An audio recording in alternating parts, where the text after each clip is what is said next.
irten turup selam birüleri barыбызга da nasip bulsaydı.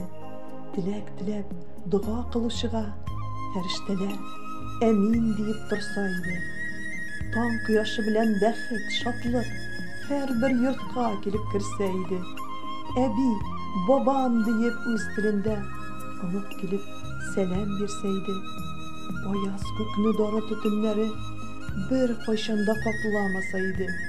Ey bir Rabbim, suğuş efetinden il halkımны gül yoklasan idi.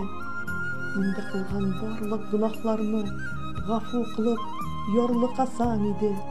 Mahşer meydanında yüzübizni günahçı deyip qaraltmasan idi. Tövbe tileklerini, dualarını bir üzüne barıp jitseydi. Jonga iman, köngüllerge saflık barыбызга bülek itseydi.